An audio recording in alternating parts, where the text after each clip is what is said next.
Good morning, good morning, good morning. Good morning. Good morning. Last week we covered election authorities, their powers, voter registration, and then voting. Today we're going to cover counting certification and then a question of trust.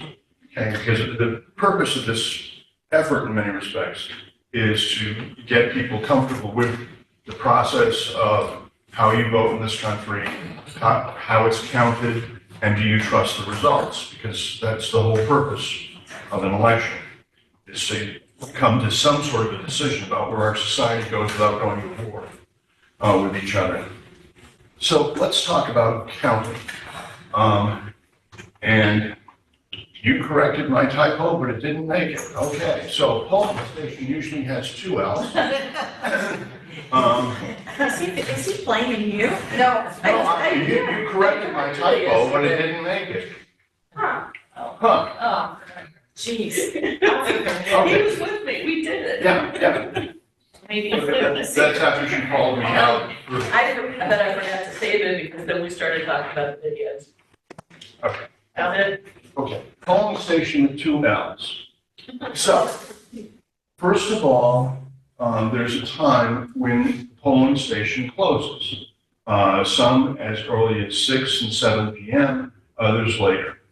Now, the rule usually is that if you are in line at the time when the polling station closes, what will happen is an election worker comes up and stands behind you. And then as people come, you say, I'm sorry, it's closed, I'm the election worker, that's that. Regularly run into cases around the country every 2 years, every year virtually, of something going wrong somewhere. So somebody has gone and gotten a court to extend polling, to extend the time of operation of the polling station. And, I can't tell you of an election in my memory in the United States where there hasn't been something somewhere, okay? And none of this is malfeasance. Some of it's traffic accidents, some of its stuff wasn't delivered on time, so it didn't open on time, et cetera, et cetera, et cetera. But the tradition is you're standing in line, last person gets to vote, then they close the polling station. It takes about an hour, just as between these classes to rearrange tables, to certify that this is now closed, and this is now closed, that the party observers are there. In some places, the media is there, or civil society observers are there to watch everything as it goes through. And usually, if you've got a good polling station chair and vice chair, in our country, it's usually a Democrat and a Republican who will be the two leads, they will then go through a process of these are going to be the rules. And they read the information so that everyone hears the information at the same time. The tradition usually is once the polling station starts counting, if you're in the room, you stay. You cannot leave. And I've been in countries where they enforce it with police stationed outside the door, so if you need to go to the bathroom, they'll escort you to the bathroom. But other than that, no one leaves until the count is completed. This also goes to the question of when you post the results. So say we're halfway through and it's this versus that, can someone run out and make a phone call? They're not supposed to be able to do that. Usually, what happens at the end of the count is you have a precinct data form where you put the results from those stations, boxes, whatever, and then you will have the observers and the party witnesses and the election officials all sign those documents.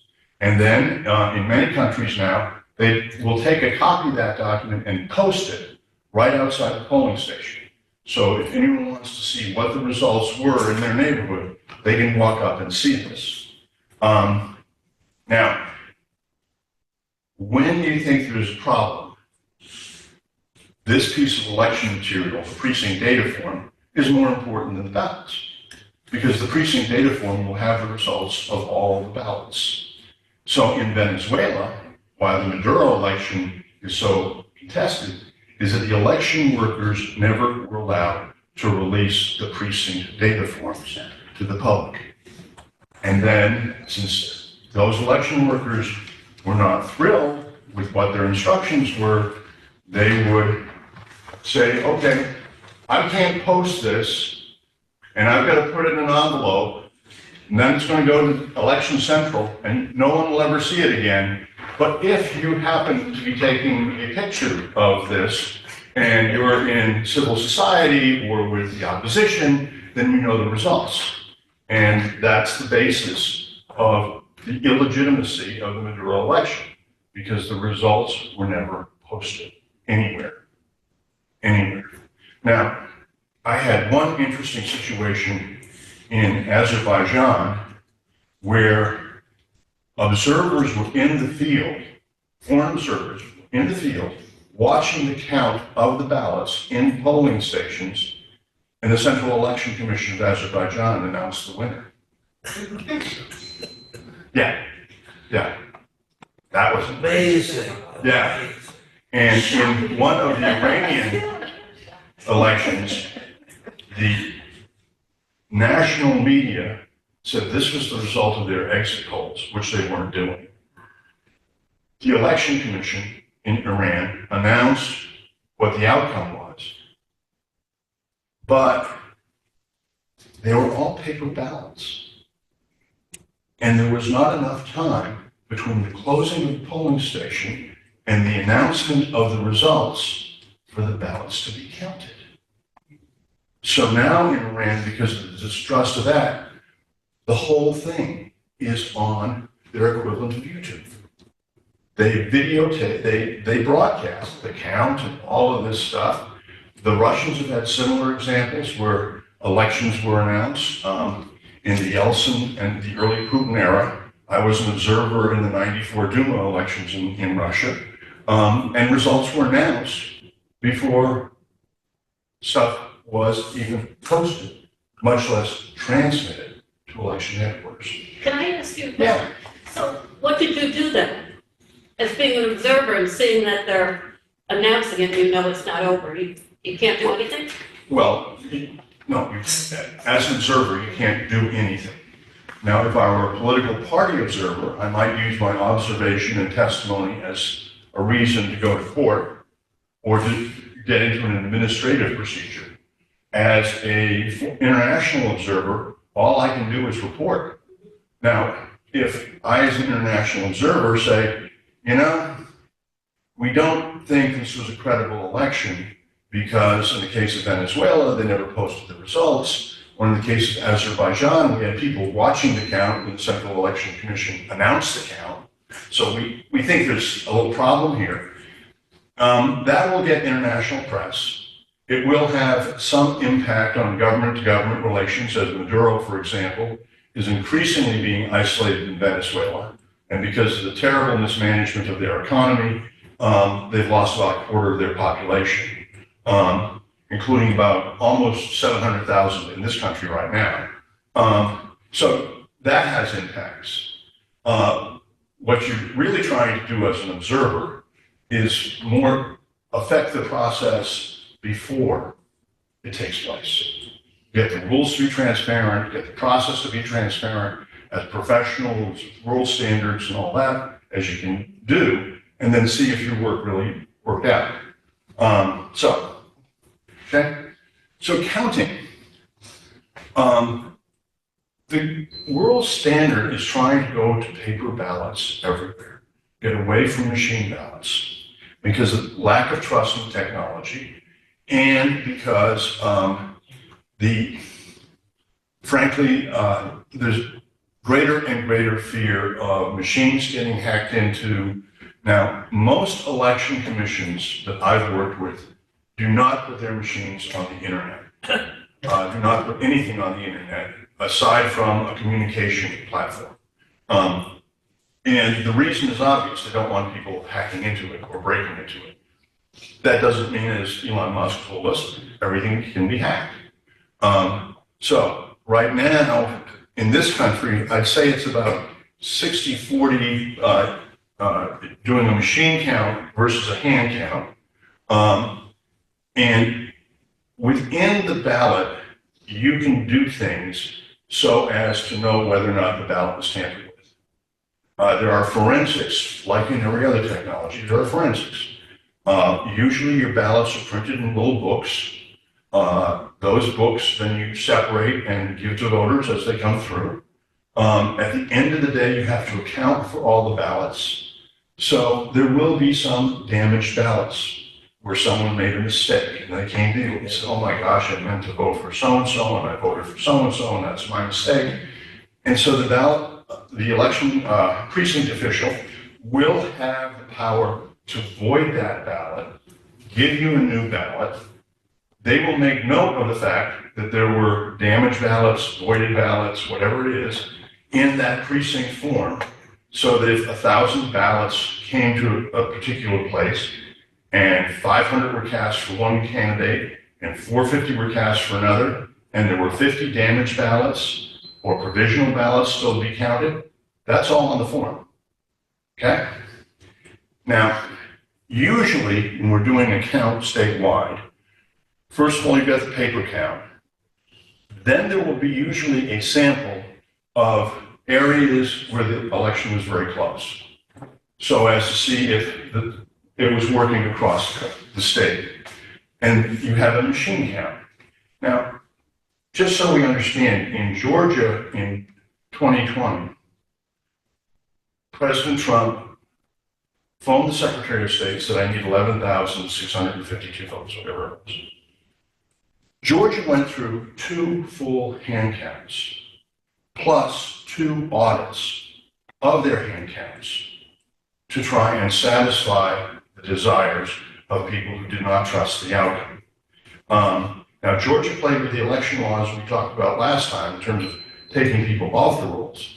But once you were in there, you couldn't find 11,000 votes in that state. And so let me bridge into... Yes, I'm sorry. That question, getting back to machines, Yeah. what sort of consideration do election commissions have relative to blockchain technology? Okay, right now, first of all, I would say I do not know this because I am not completely current. My own guess would be that there somewhere in NIST is the National Institute of Standards and Technology. There is somebody who's got a blockchain idea for how you run elections and is getting it hammered out as far as whether or not it can be deployed in the United States. I do not know if similar technologies are elsewhere. My overall observation, though, is that particularly in many places in rural America here, but then in other countries around the world, particularly, they don't have the electricity to support it. You go to some of these places, which are the schools, and if they've got one plug, they're lucky. Okay, and so now Smartmatic, which is originally a Venezuelan firm, relocated to London and has done some work in the United States, but does most of its work outside the United States. They've developed a series of election machinery that is solar powered. Now, the only problem with that is... It's on a day like this. Well, it's not like this in Kenya very often. But the only problem with it is so far that means the election worker has to sort of sit in the sun. They can't put the screen, the battery or the device 50 feet away and it then powers. But I'm sure it'll be addressed at some point. But the biggest problem I have with blockchain, aside from lack of electricity, is lack of voter understanding. Because, all of these technologies require some sort of time for the culture to absorb them and accept them. And blockchain, I mean, maybe our grandkids or kids will be voting on it, but I don't think any of us will be. Okay, so recount. And one of the reasons I got involved in these process questions was in 1974, I was working for the Democratic Congressional Campaign Committee. We had a very successful businessman by the name of Wayne Zebarth. He was running in the 3rd District of Nebraska, where there are more cows than people, a lot more cows than people, because it was Omaha, Lincoln, and then the rest of the state. In 1974, he basically came to a tie with his opponent. However, there was no provision for a congressional recount in Nebraska election law, so he had nowhere to go. And so I started to get involved with some of these process questions. The usual standard in 23 of our states is if the election is within 0.1%, then the losing candidate has the right to call for a recount. In 26 other states, you don't have anything that automatic, but there are paths established that if you're the losing candidate, you can go to court, you can do this, you can do that, and there's state precedent, but it's not explicit in the law. Now, the big question on these things is who pays? It's always the question, right? Does the State Board of Elections pay to do a recount of your line on the ballot? Or does the candidate, party, candidate committee, whoever, do they pay? And again, How much does it generally cost? so the most recent, so in the Pennsylvania Senate race in 2024, where McIntosh beat, what's his name? Pennsylvania Senator, Federer? what? Federer? Not Fetterman. Yeah, Andy somebody, is me Andy somebody? no, no. I'll think, it was the Democratic incumbent for 18 years, which tells you something. We can't think of his name. Anyways, the estimate was to be about Casey, that's right, $2.5 million for the one-line recount of that Senate race. And, you know, in reality is as they proceeded, Casey basically saw that the numbers weren't there. I have a question. How do they come up with that number? Isn't everybody a volunteer? Where's the money going? I mean, who gets the money to recount? Okay, no. Your election day workers, by and large, are paid in the United States by the state or the county or the city. You mobilize 646,000 people for the 2022 election. We don't have a number yet on the 2024 election as to how many election day workers there were. In this country, it's about 8 people per polling station. And then sometimes those same people, having opened the polling station at 6 o'clock in the morning so that people can vote before they go to work, and then closing the station at whatever time the last voter got through, and then counting, right? It's like minimum wage for 24 hours. Yeah. And so if we had to recount it, we would then call the polling workers and say, hi, you get another 2 hours, 3 hours, 4 hours if you come in. Some states will use other state employees. It really depends on how it works out. But yeah, in the last slide, last presentation, 4% of the money spent on elections in this country is federal money. The rest of it is state, county, municipality. And Zuckerberg. Zuckerberg's foundation and then the guy who founded Google's foundation individually contributed about $250,000 to an entity. Most of it went through the National Association of Secretaries of State, who then solved cash emergencies in different places. Okay? And it was all upfront, had a process. A good friend of mine, Tanny Patrick, who was the executive director of the last election commission survey that was done, was head of it. And she had a career of 20 years of being in charge of elections in Maricopa County in Arizona before she then got off into other stuff. Anyways, back to recounts. Who pays? Central question. Oftentimes, you might have, you're within 0.1%, but you don't have the money, and the state's not going to pay it. Okay? most recounts do not result in the election being turned over. 2000 to 2023, we had 36 statewide recounts in this country, 3 reversals. The most well-known, obviously, is Franken versus Coleman in Minnesota, which went on for a long time. Washington governor, Vermont state auditor, all of them were under 500 votes. Our election system, and this is one way of saying it, is really pretty good because you have, with as many elections, as many levels as we have in this country, you would think there'd be mistakes or reversals. It's not common at all. And again, 500 votes, 500 votes. And so when, someone was saying, oh, well, all you need to do is find 11,000 votes from me somewhere. No, not under our system, not now. You could have years ago. We'll talk about that in a little bit, but you could have years ago, but not now. Hello? Are you? Yes. Now I have to figure out how to. We're waiting for Lynn to learn how to turn off her iPhone. Yeah, I could help us. I don't know why it's doing it, because I don't have a stop. Okay, let me just talk about ballot forensics for a second.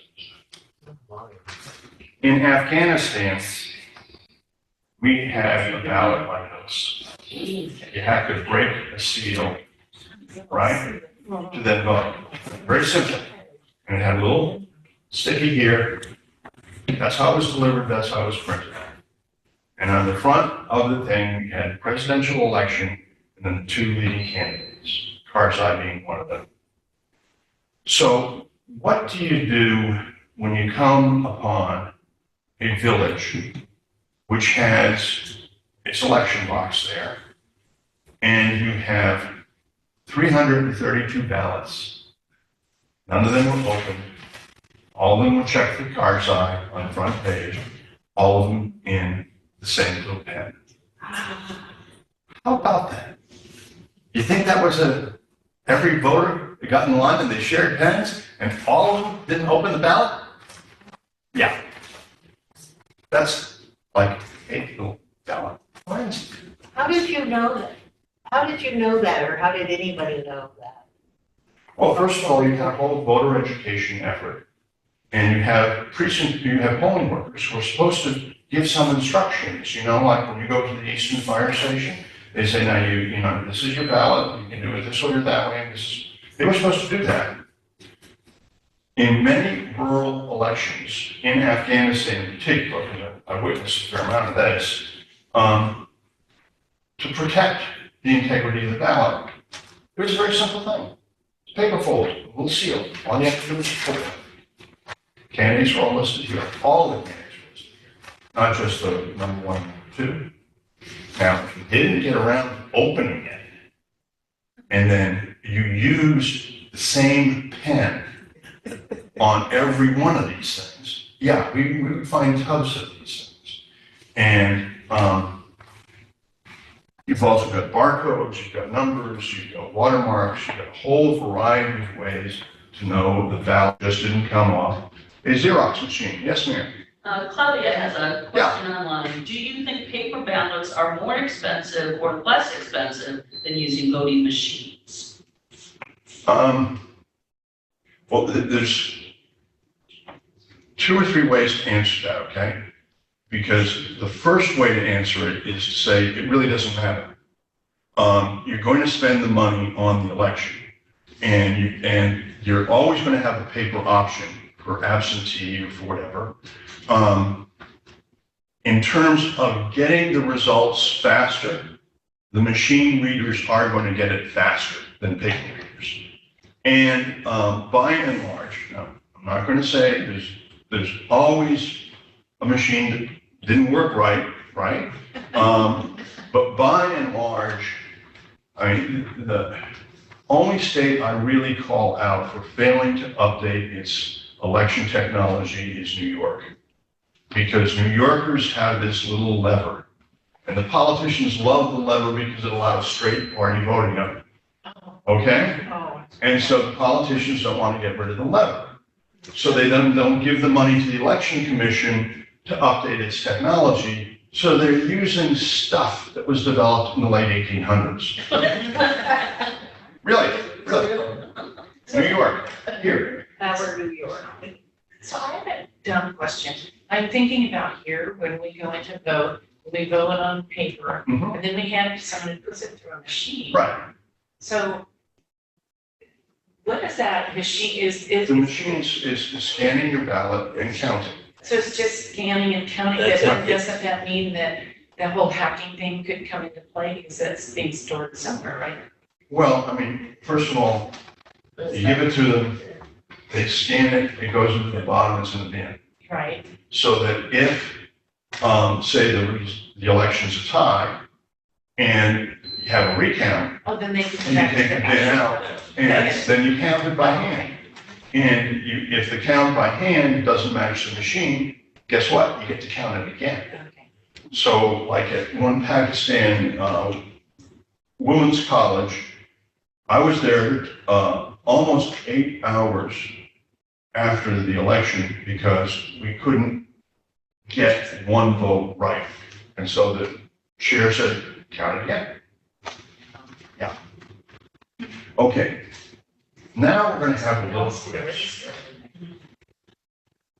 And how do we get that to these folks? We can't. Okay. Okay? I can hold one up to them. We can see what you're talking about. You've seen it a few times, I know. Please, like, she's beta tested. Yeah, well. Technical support. Still one second, children. Here.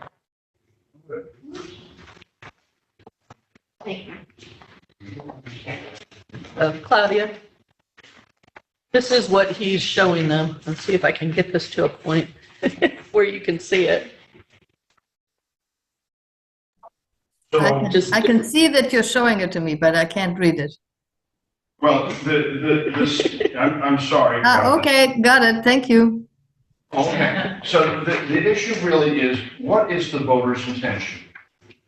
So if I told you, depending on the system, it's a check or an X, and the first Smith versus Jones, let's just talk about the columns of the checks. And the instruction is, you make your intention known, and you don't put a mark in the other box, right? That something gets carried away. And someone gets carried away and is enthusiastic, but, and there's case law on all sides of this. In the first case of Smith versus Jones, do you count that as a vote for Jones or Smith? Jones. And so the same is true of the second. Yes. How about the third? Oh, that's interesting. I would say that It's a tie. So we're in these are all from the Senate recount in Minnesota, by the way. So there's case law on all of this. Can you say that's a null? The one that. You can say voter's intention wasn't clear and put it aside. Okay? And then, well, okay, yeah, like a hanging chad. I didn't want to complicate our lives. But let's go to where the X's are. So first vote, Smith versus Jones. What's the voter's intention? So I did. Second vote, Jones. Maybe Jones, maybe, and third vote. maybe Smith. Smith. Maybe. Okay, so if you're in a recount and you're dealing with 300 votes, And 3 of them are numbskulls. okay, that's what voting, when you see recount. So let's flip the page. Again, Minnesota state law, 2008, Franken versus Coleman. You're supposed to show your intention to vote for somebody. So, you didn't make an X, you didn't make a check, you wrote in yes. Is that a vote for Smith? Yes. And that's if, is, next we wrote no, Is that a vote for Jones? Is that a vote for Jones? Yeah. Or do you say it doesn't count? Voter's intention is not clear. He didn't vote for somebody. Or she didn't vote for somebody. Maybe you don't want that lowest common denominator person. Well, I mean, this is what you're going to get into when you get into these recounts. Okay? Finally, I couldn't make this up. A yo-yo in Minnesota drew the Batman signal, and drew it between, and they actually took this to court. And if you like Chris Matthews' show, he actually put this Batman on his show. So can you know, like, this is what they're doing. And if you spend enough time around ballots and voters, guess what? You'll find that they do all these funny little things, right? Yes, no. But why would they take this to court? I mean, what's the basis? That this is a valid vote? Somebody was claiming that? Well, if I'm an election official, and maybe I say it's a discarded vote, and the margin in the statewide race is 300 votes, might you challenge that being a discarded vote? Might you challenge the other votes that we're looking at?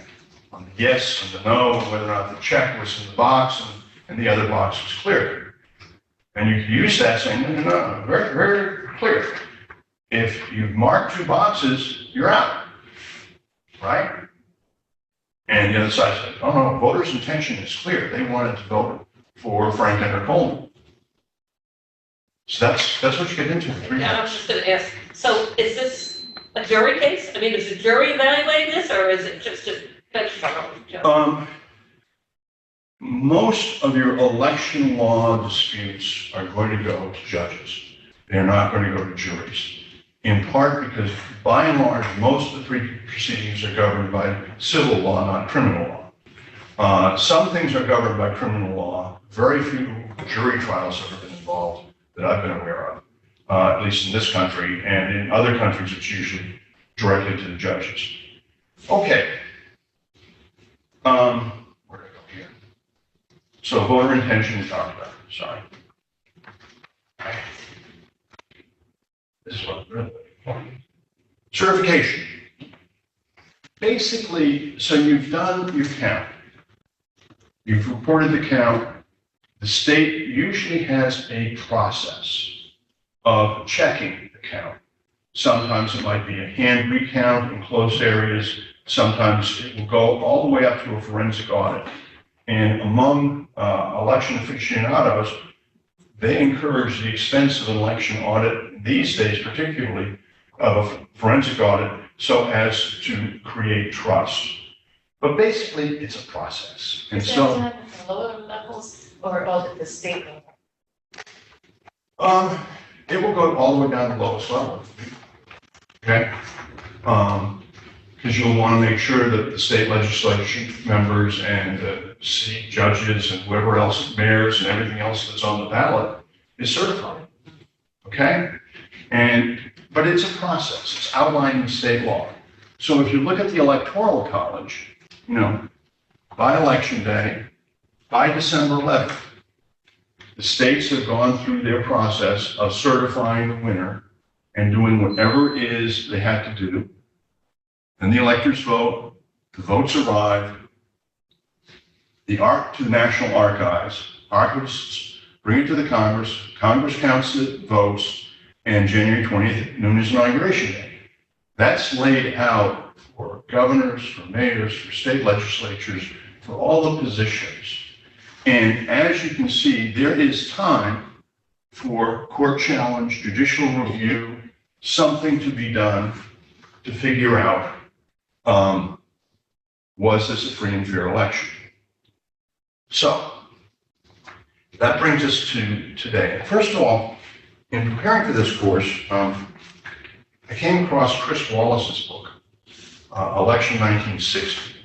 And I thought I knew a lot about the 60 election, and like everything else, he's got a lot more in here that I didn't know. But his conclusion, by the way, and this was something that was believed definitively by President Nixon, was that the 60 election was stolen, basically in Illinois. There were also games going on in Texas. The games weren't enough to change the result.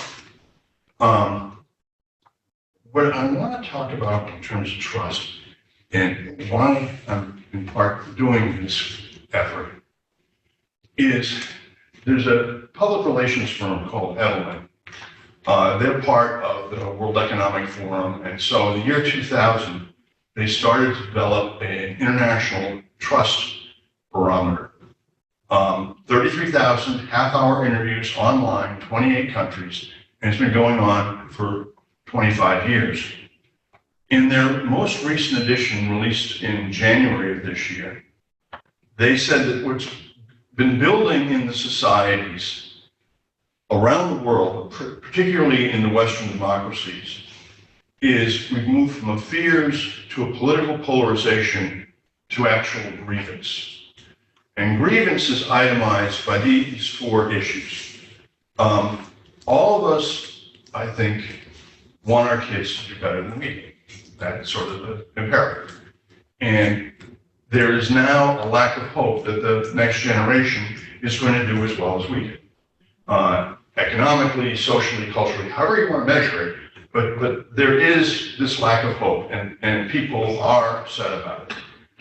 There is emerging everywhere a mass class trust divide, in their terms, and the strongest break is on income, high income versus low income. We can talk about it as the 1% in this country, we can do whatever we want, we can call it whatever we want to, but there is a trust divide that's on income. There's an unprecedented lack of faith in institutions and leaders. Hopefully, I've restored some faith in the election process through what we're doing here. And then there's confusion over credible sources. Who do you believe? What do you trust? It's no longer Walter Cronkite. It's no longer whoever he was. I mean, it's how you get your information. Are you caught up in a cycle or a circle or a reinforcing column? But that's resulted in society having some issues. The Pew Trust does a lot of survey work in this country.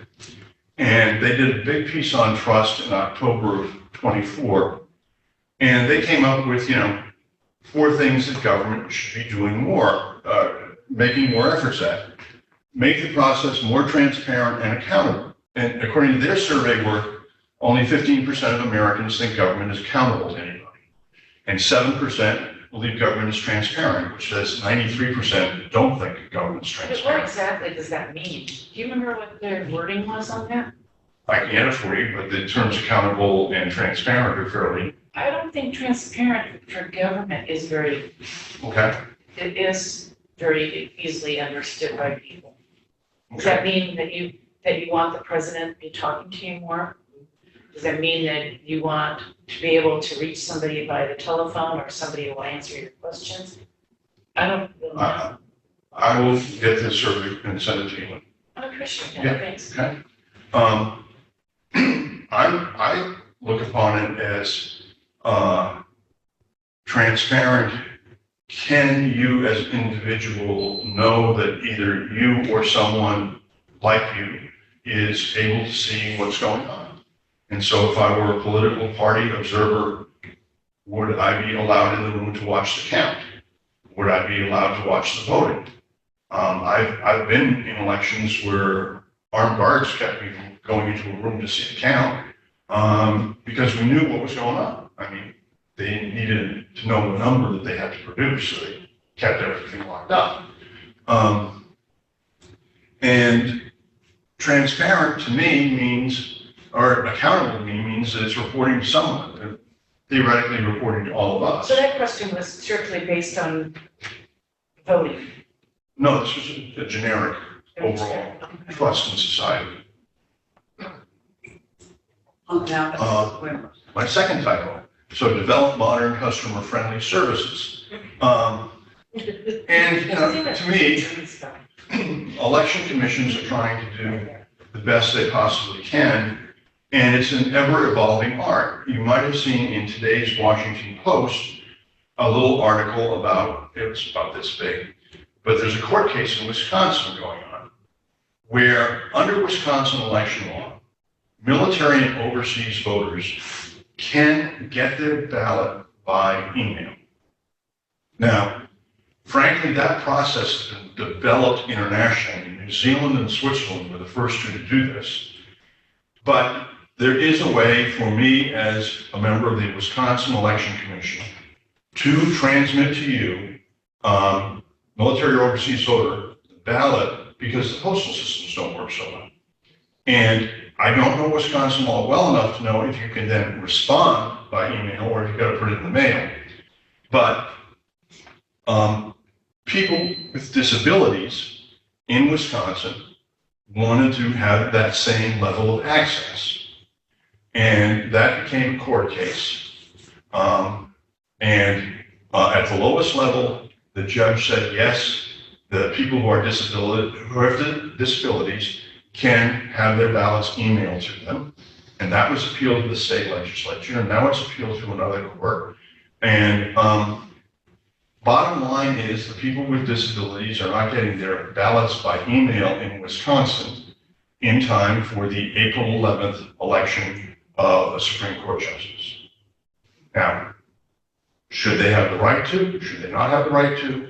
If there's a panel, if there's a way established that is secure, like for military and overseas voting, can that continue? Question becomes then, do you make email an option for everybody? Because that's what happens with election law. You start to try and solve one problem, and then you try and solve another problem, and then why not everybody? Okay. Improve leadership.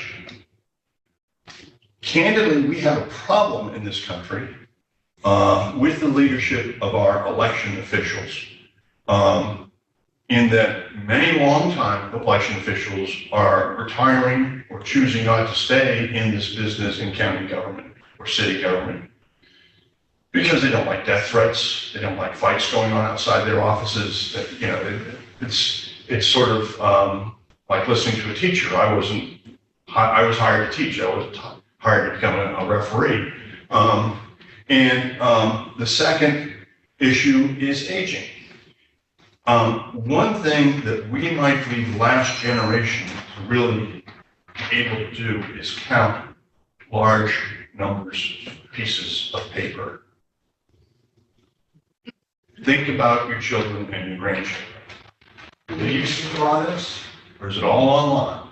The faster it goes online, the better. So if you want to go to paper ballots, then you're going to need people who can count this stuff without errors. Otherwise, you get to count it again and again until you get it right. Okay? And the average age of an election worker in the United States is basically us. Okay? It's a lot, more than half are basically retired people who are either doing it for a day's pay or, a week's pay in some cases, or because it's a civic thing to do or something to do, right? And then you have recruitment efforts among college students and high school students to try and get them in, and sometimes they do it as part of their courses. But by and large, you're dealing with a older population that's going to do a 20-hour shift one day, okay? And then, of course, everyone says reconnect with young people. Now, I think that's all great, and everyone's got to reconnect with young people all the time. But I don't know. I don't know if we denigrate the election process at our level, then what's the message we're giving to our sons, daughters, grandchildren about whether or not it's the right thing to do to go out and vote, your civic duty, your responsibility as American?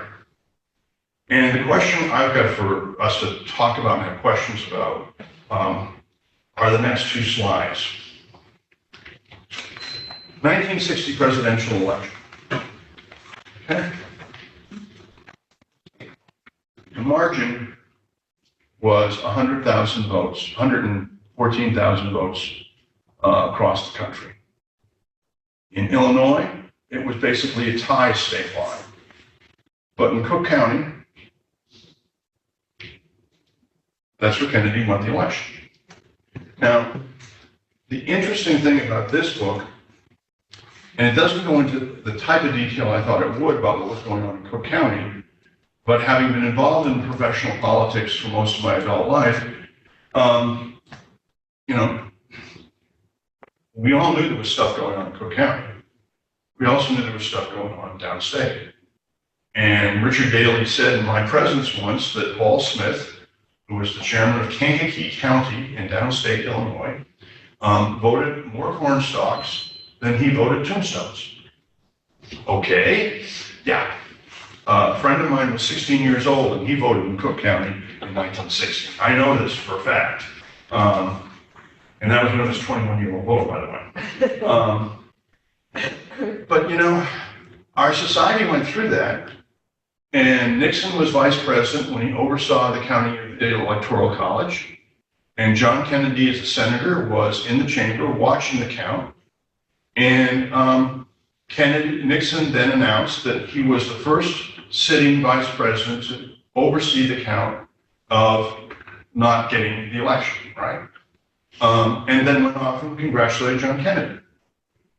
Whole variety of theories about what that's all about, and some of it's in the Chris Wallace book, but not all of it. But part of it was the Nixon forces knew there was as much cheating going on downstate as there was going on in Cook County. And in the 1968 election, Chris Wallace's father, Mike Wallace, got an exclusive from one John Mitchell, the campaign chairman, President Nixon's successful run in 68, saying they had a network of election judges in downstate Illinois that would not turn in their ballots until they saw Cook County turn in its ballots. And Daley didn't turn in the ballots until about 1:30 in the morning. And that's when the downstate votes started to come in. And I remember, because I was in high school, they announced over the intercom that Illinois was finally in and Nixon was president. So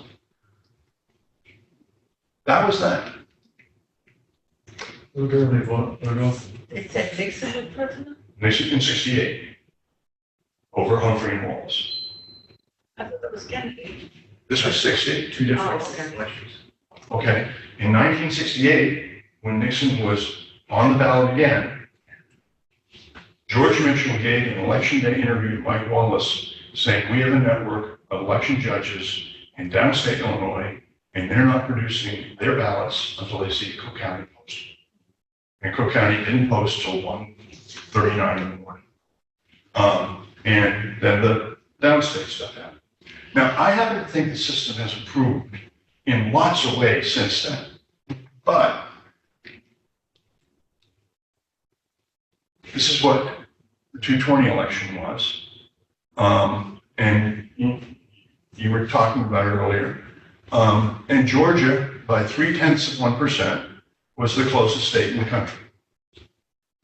And the focus of the Trump forces was what was going on in Fulton County, which is Atlanta.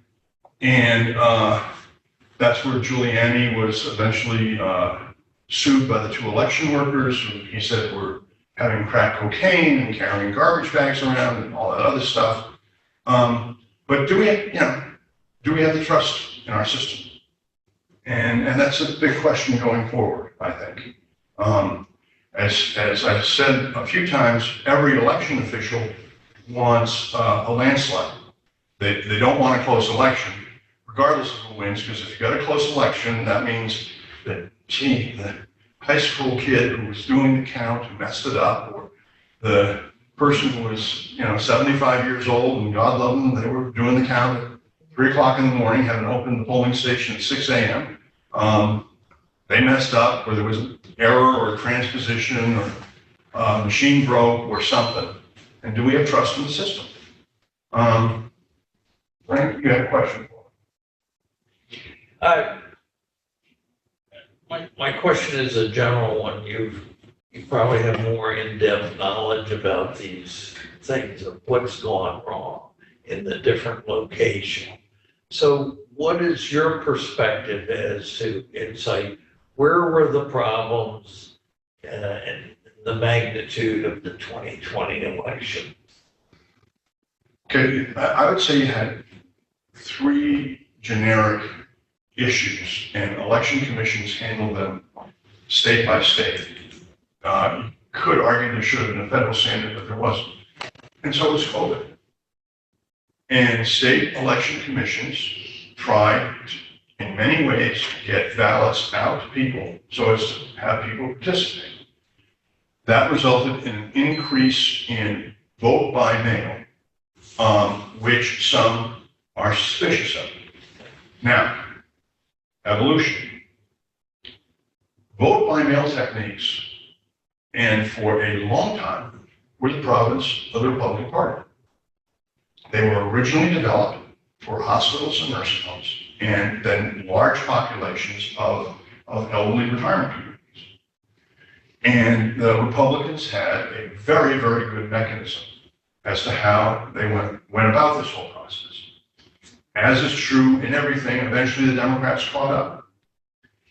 When the election commissions across the board opened voting by mail, that opened up a whole series of problems of people questioning legitimacy, questioning applications, questioning who pays for it, questioning security, all of which are legitimate if, in fact, they're proven true. And they weren't.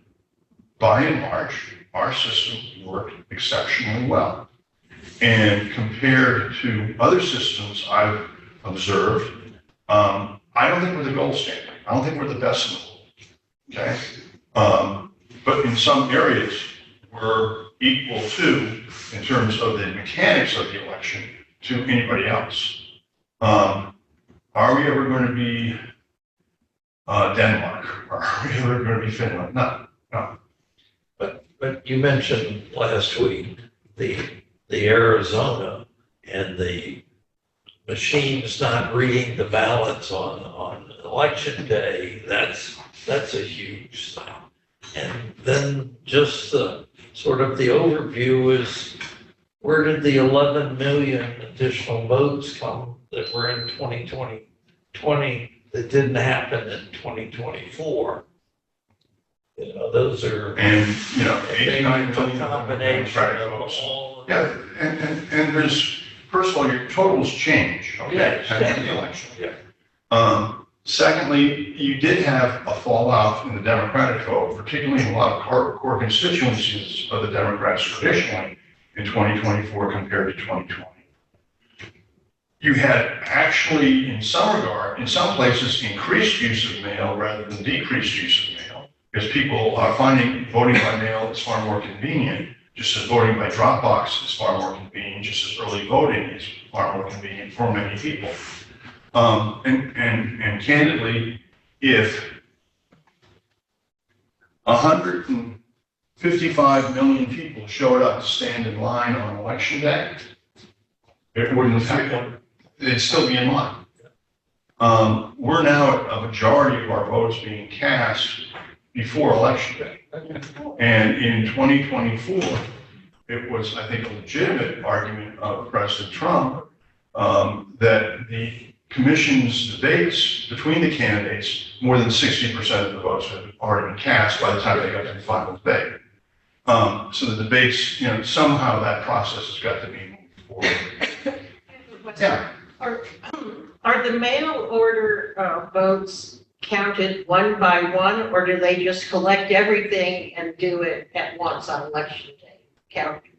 Well, there's a process for them all, because, again, say there's your ballot. Your ballot will have been in an envelope. In many states, there'll be a requirement that you sign the outside of your ballot on the envelope, so they can check the signature that it really is you. And then when you open the ballot, there will be instructions as to where you voted. And again, some states require a signature, Some states have gone so far as to try and have these things notarized. Kansas tried that once, and it got thrown out as being an undue burden, but, you know, No, trust. notary's coming down. Right.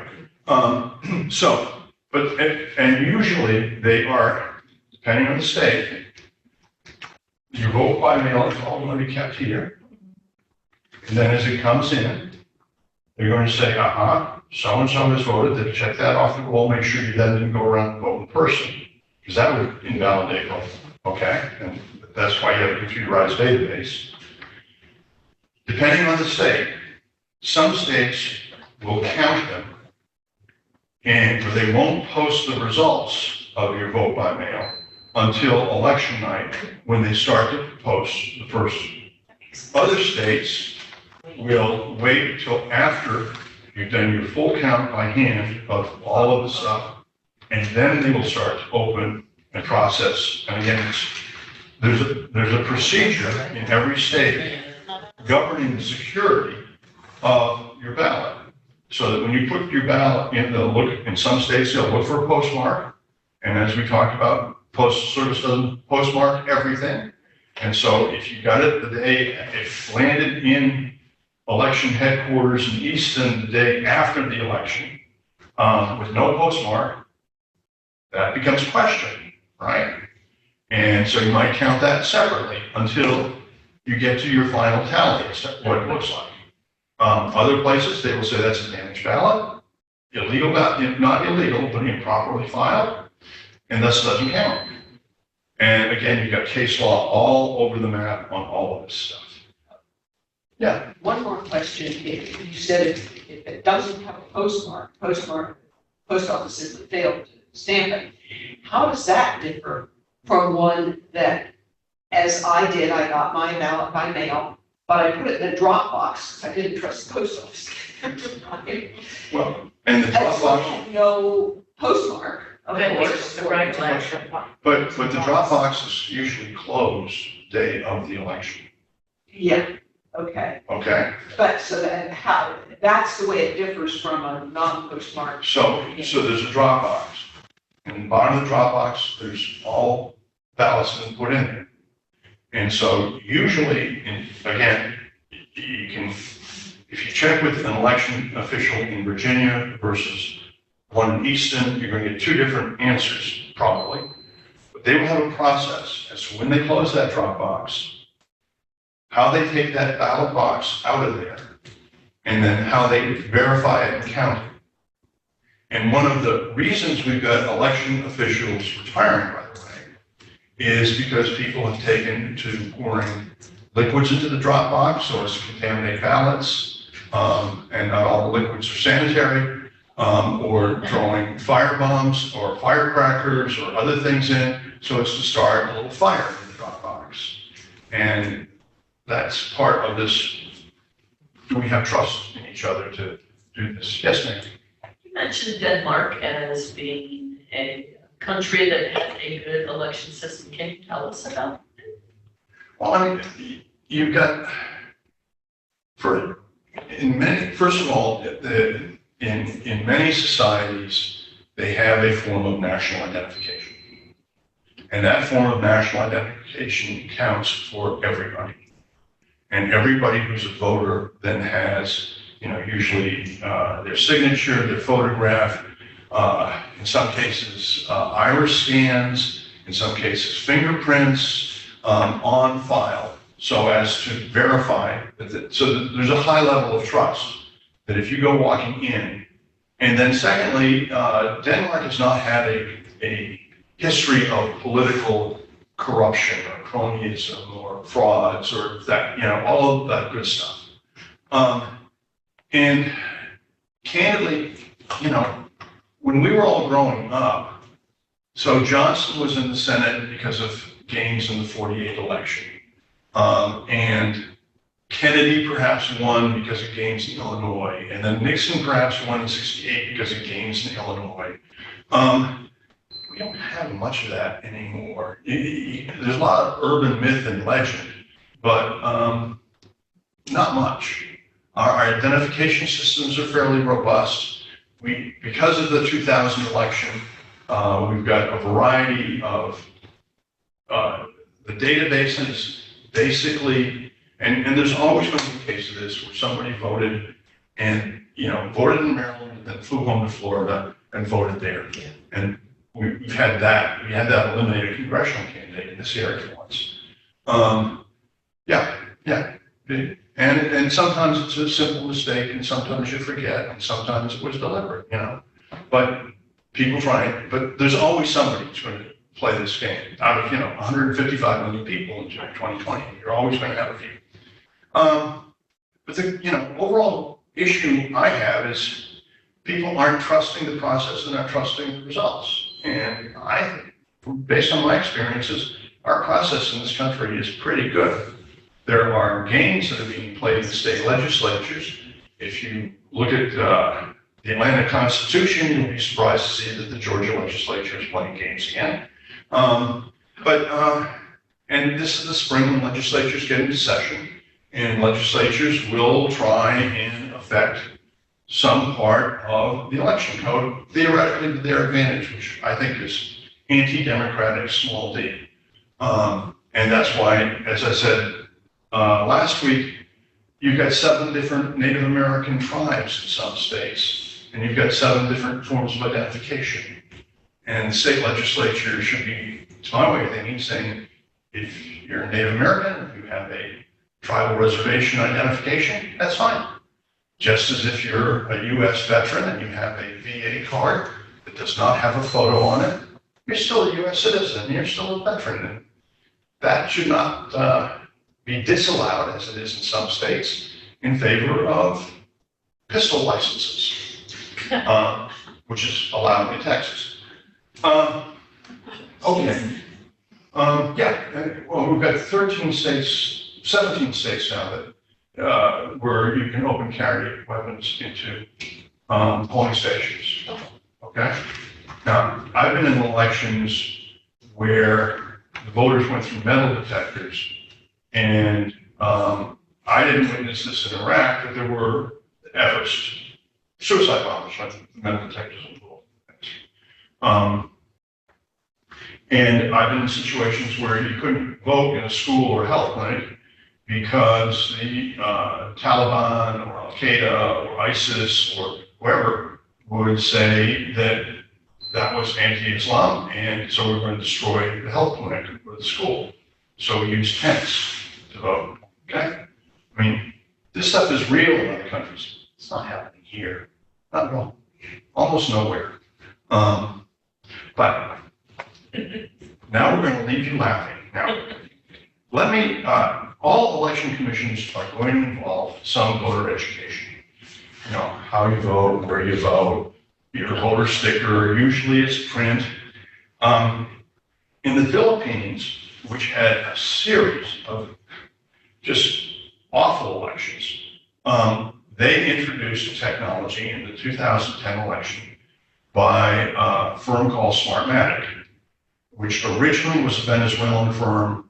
The guys were really, really good, but they knew they couldn't go global from Venezuela, so they moved to London, and now they provide election services for LA County. That's the only place in the United States right now, which in the whole 2020 aftermath resulted in a suit between Fox News and Smartmatic. But so they introduced this technology in the Philippines. And how do we get the fact that now what we want you to do is fill in the oval, right? Don't put an X, don't do a check, just fill in the oval of your preferred candidate. That was the instruction. So that the whole thing was machine readable. So that at the end of the day, they had a count precinct by precinct. They weren't worried about counts and boxes suddenly appearing somewhere else. Do it all. Okay. So you had to instruct people on how to fill in the oval. And in the Philippines, a chairman of the election commission thought this was a great idea. At tandaan ang napakahalagang paalalang ito. May bilog na hugis itlog. Mami, may kukwento ko sa'yo, pwede? Oo naman, pare. Pwede!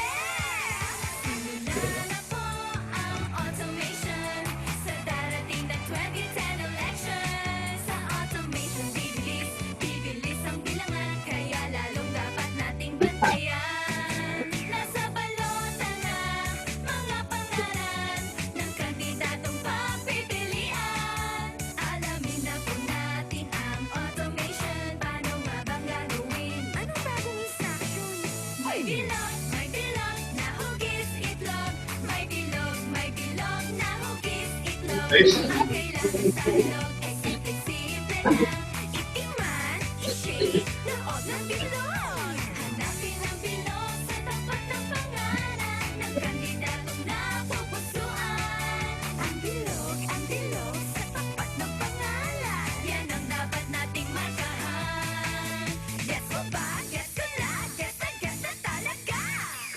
magbabasa ng ating mga balota. Kung mali ang pagmarka, baka boto may mabasura.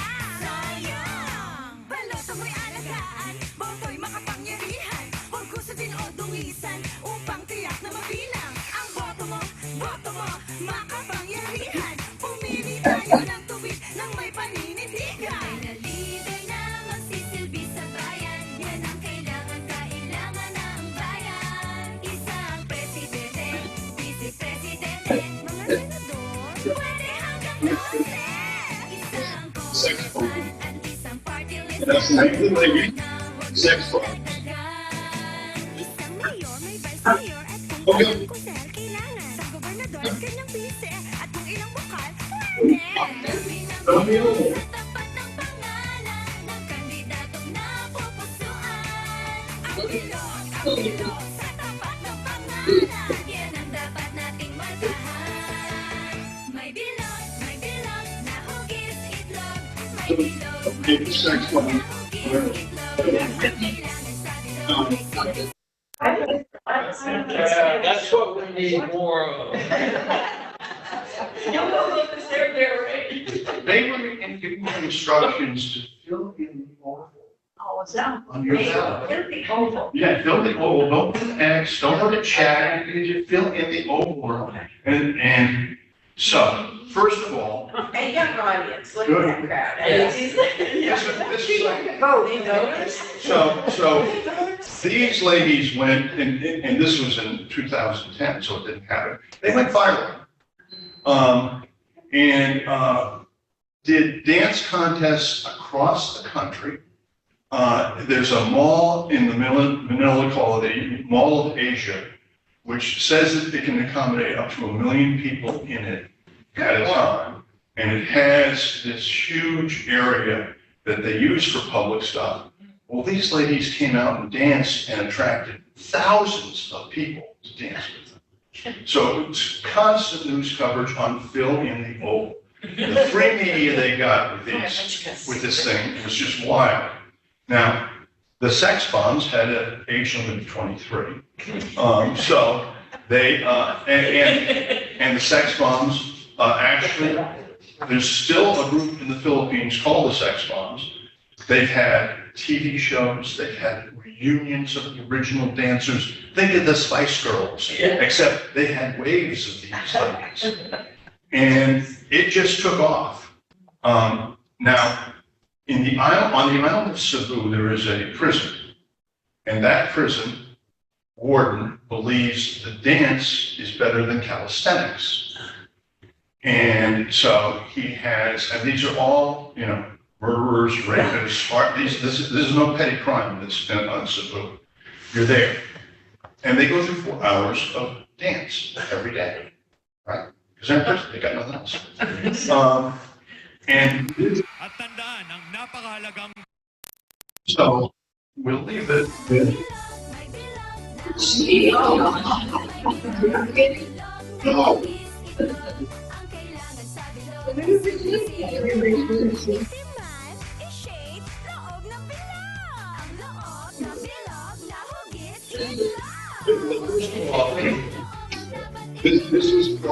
This became part of the whole. Yeah, this was just a newscast. Okay. And fun. But first of all, the Cebu dancers will open up to audiences. That's how they get cigarette money. Okay, so people come in. I'm sure the warden takes a cut, and everyone else takes a cut for overtime or whatever, and they get cigarette money.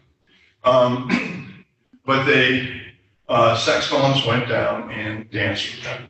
And if you're really interested in the Cebu prisoners, you can find on YouTube them doing Michael Jackson's Thriller, along with a whole bunch of other things.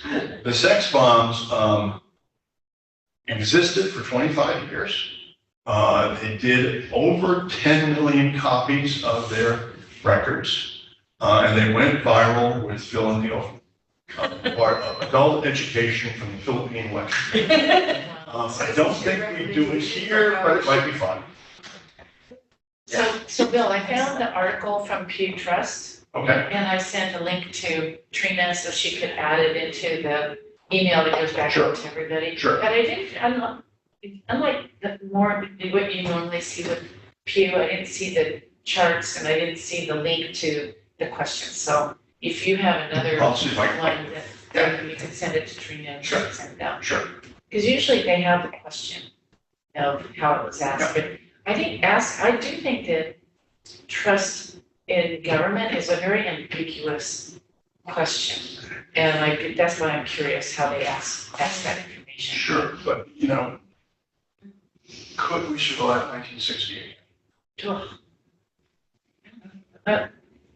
Maybe like a. I don't, I mean, and I mean, It's a mess. we look at the polarization and, to me, elections are a peaceful way for society to make choices. And that's far better than going to war. And you gotta have some trust in the integrity of the process. Based on my experience, I've got a lot of trust in US elections. I can tell you societies that don't believe their elections at all, including Russia and a few others. I don't believe Egypt's elections are on the up and up. And, I'm sort of convinced of that when the Egyptian military stationed itself outside of Muslim Brotherhood polling stations with a tank ready to go.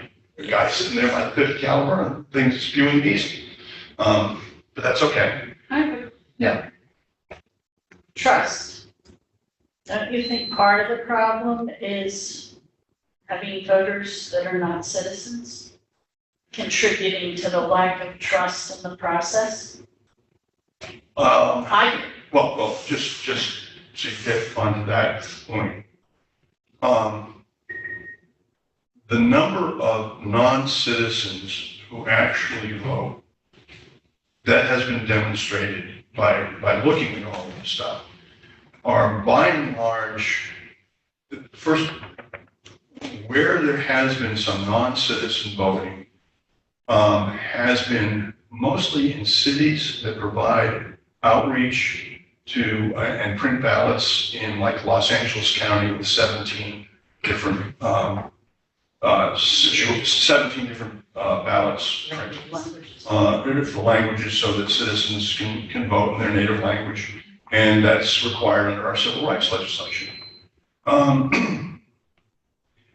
The identification, usually your voter card in this country is not used as your principal form of identification.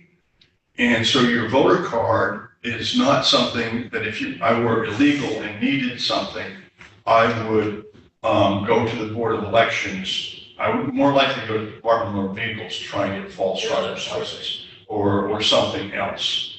And there are laws in most states on illegal voting, particularly illegal voting by someone who was not a citizen. And again, every presidential election, you're going to have a half dozen cases found. And they go, well, how are they found?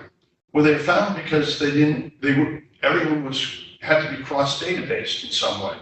With census or tax information, not tax information, Department of Motor Vehicle registration, student ID, whatever, like that.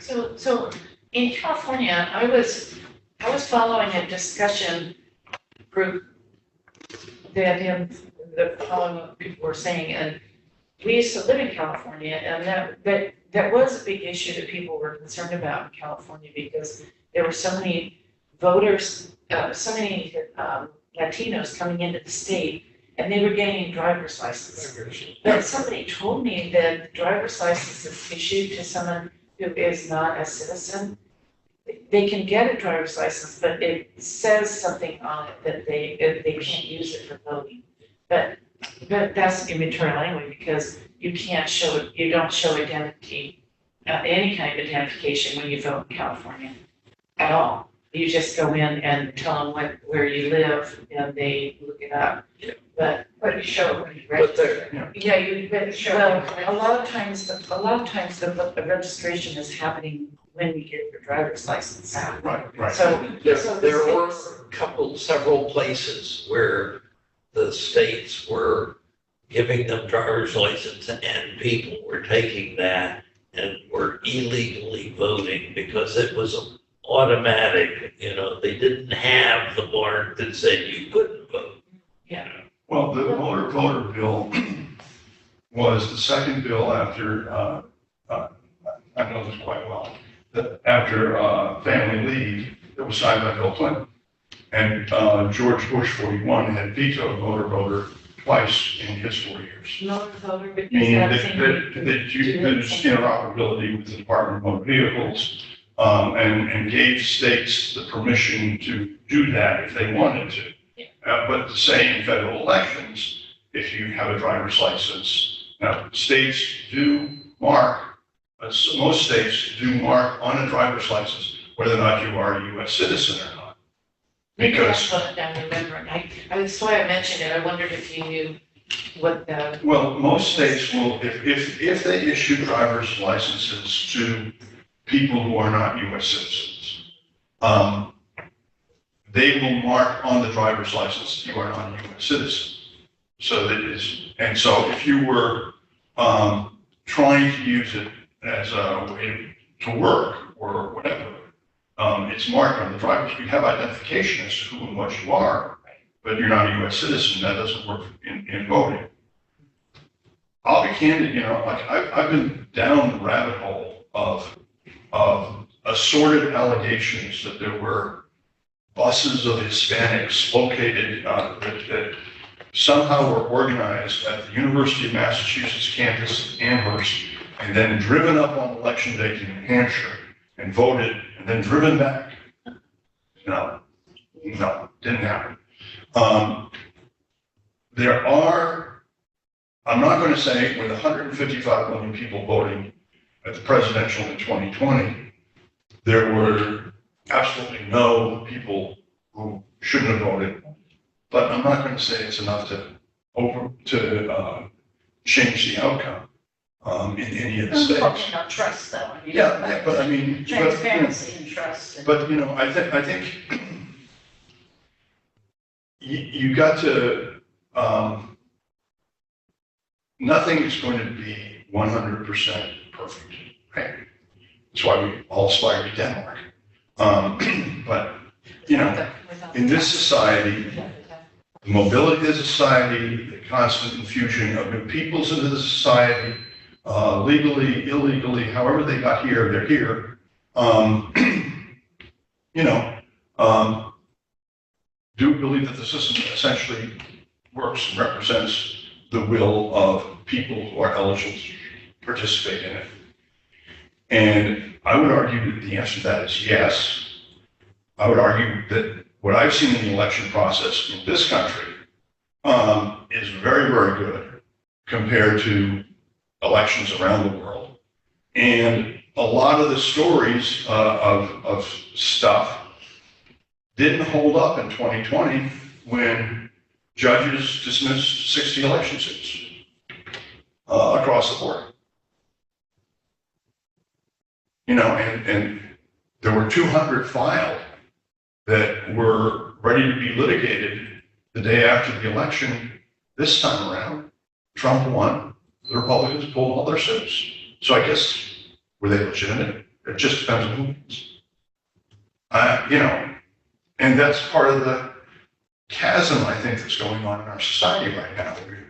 We're not trusting a process that has worked pretty well, I think, and compared to other countries, believe me, it's one of the things you said about trust, and one of the things that I had heard about earlier mail-in ballot is that the fraud rate on that was something like 2 to 5%, something like that on that. And then 2020 comes along and quote, it goes to near zero or something like that. seemed to be a big split or not, or they weren't checking for it. What's your take on that? My take is that the fraud, like all technologies, mail-in voting has improved as a technology, and thus you have more security around it. And thus more integrity around it. You have election officials who are better trained as to what to expect. And when the gates opened because of COVID, and they got more, but the technology has pretty much improved, so much so that, they were able to handle it. And yes, fraud went down, and not fraud, like damaged ballots. So if you're an election observer, as I've been, and say you come to a precinct and you see the incumbent president getting 500 votes, his challenger getting 100 votes, and the other 400 votes were damaged. They were damaged. They weren't counted. They were rigged. Something happened. And to me, as an observer, that says, I put a light on that precinct and say, what's going on here? Okay? You don't see that in the United States. You don't see a lot of damaged ballots.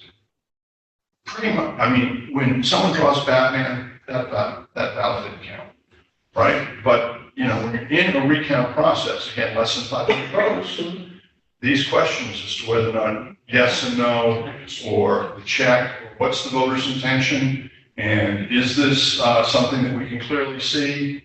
And, I've worked as a counter when I was in college in the DC elections, and so I had, a Republican and a Democrat looking, and it's like 1, 2, and then I'd get to one of these, and I'd put it overside, and Democrat and Republican would argue, and then the judge would come over and look at it and say, okay, we're either going to count it this way, or we're going to put this into another category and look at them again at the end of the election process.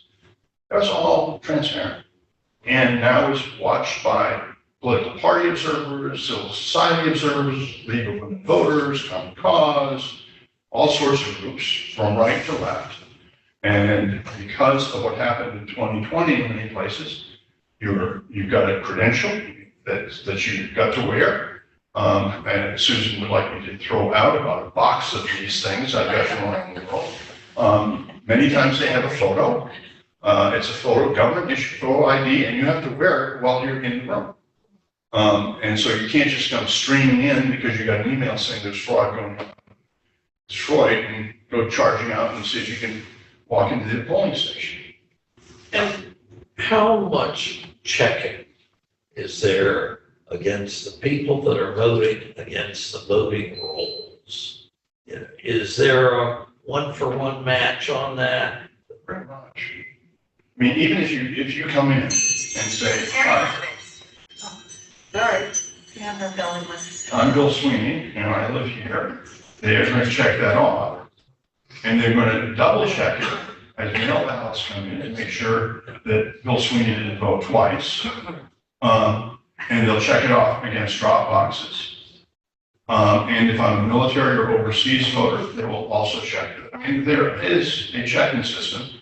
And then there is a system that now has, it used to have about over 40 states in it. It's now into the high 30s, low mid 30s, because some state legislatures think it's somehow a plot that you've got coordinated. You've got the ability of a state to double check that the person who lives here in Easton in the summer and goes to Florida for the winter didn't vote twice. And again, out of 155 million, you're going to have a dozen cases around the country. And most of it's not intentional. How do they do that? How do they keep trace there? Is that a national database? It's not a national database. It's not controlled by the UN. It's controlled by secretaries of state who work with the other secretaries of state to make sure that their voter matches. And oftentimes, like I get notices from the Alexandria Board of Elections. And I write them and say, I don't live in Alexandria anymore. And it costs them more to change the record Yes. than it does to send me How a does somebody in Maryland know that you also have a domicile in Virginia? Well, there are files that, of voter information that if the government of Virginia and Maryland have agreed to cross-check, that's how they know. Just as you have to pay your parking tickets in the District of Columbia even if you've got Maryland or Virginia plates, right? Same systems. That's kind of hard, that's a hard one to get your arms around. I'm thinking of a sister-in-law who lives in Delaware now, but still gets a voter thing from California because she owns property there still. Yeah. So, But I mean, if she tried to vote in both places, she would be caught, and by one authority or the other. I'd frankly put, since the Los Angeles Board of Elections and county clerk are also the people who give birth certificates, death certificates, and other things out, as well as voter ID, I put, that's a very state-of-the-art, world-class operation. So I bet that the Californians will find her. well, that answers the question too about dead people voting. They have ways of. They're only in the social security, you don't have But there's going to be examples every election year of and someone voted, their spouse, whatever, they know how their spouse wanted to vote, and their spouse died the day before the election, and they cast a vote. And that happens every 2 years somewhere in this country. I was working in Colorado one year, and they went through this whole exhaustive hoo-ha because this guy who had died, and his son cast his vote by absentee. And I mean, and they said, oh no, this is wrong, you shouldn't have done that, and they caught him with signatures, right? Because you have to sign on the outside and sign on the inside. Again, technology's moving along. Yes, ma'am. What's the legality if somebody casts their own perfectly legitimate vote Mhm. or votes early or mails it in and then dies before election day? Usually you have, you do, depending on how much the state is willing to invest, you will have notifications of death, which is how some ballots are eventually popped out, because they know, but say, it's October 15th, I'm able to vote, I vote, put it in the mail, bye, get killed in an auto accident the next day, does that vote count? Under some states, yes, under some states, no, depends on circumstance. I was thinking about Carter last year because I knew he voted, they said he had voted early. I hope he lives till election day. But yeah, yes, ma'am. I have a question that's not related to this, but I just didn't want you to run out without me getting it. It should have been asked last week. Is it okay if I go there? Sure. Okay. So when you're called into another country, how is it determined who like the United States versus England? Yeah, who makes that decision? To let you in? Yeah.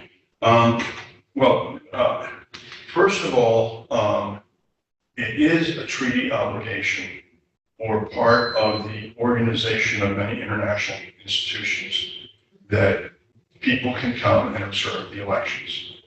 And there will be a certification process of who these people are, you'll have an ID, all that type of thing. Who goes? Some of it is determined by whether or not a development agency like USAID, State Department, United Nations, OSCE in Europe, OAS, other African Union, if they want to mount a delegation and pay for it. Then the selection within the delegation is interesting in that sometimes it is, the first time I went in the Philippines, it was direct extension of my work in democracy projects up to that election. And candidly, Reagan White House wanted me to go because they wanted to have someone in the Democratic delegation that they didn't trust. So I went, and I've had other circumstances where we were working very closely with the Carter Center. So I was a Carter Center observer in Jamaica. The office of the whole Helsinki Treaty process had observers who were basically parliamentarians. So National Democratic Institute, International Republican Institute, which is members of Congress, senators. They also have them accompanied by election experts who really knew the process. They're usually secretaries of states, members of boards of election, sometimes political scientists. So the composition of these delegations is really depending on who funds it, right, in whatever the host country is. And some of these delegations come in and they're very professional and they know what they're doing and they've seen multiple elections. And others, it's sort of a junket and you go shopping and you know, like hang out. And I've seen both delegations at work. And so it's a mixed bag. The International IDEA, which is a nonprofit funded by Scandinavian governments headquartered in Sweden, has a very rigorous discipline which is used by most. The European Union has developed this into a practice, and they are very numbers driven. So they will take account. Okay, we've got 3, 6, 9 people. Is this your first election? Is this your second election? Are you a member of a political party? They will ask all the election workers. Are you being paid by a political party a little extra, which is common in some countries? Oh, we've got 8 women and 1 man. Is that usual, unusual? Because in the last election, when the political parties were paying stipends, we had 9 men and no women. What's happening here? All of these metrics you can find. It's all public information. And if you want the websites, I'll send them to you. And you can dive down this stuff. It's incredibly interesting. Yeah, and it really is when you get into it. It's like any other technology that you didn't know. I knew nothing about ballot forensics. I knew a little, but not much. But after the Afghan elections and the Iraqi elections, I knew a lot about ballot forensics. Anyways, thank you all. Thank you very much.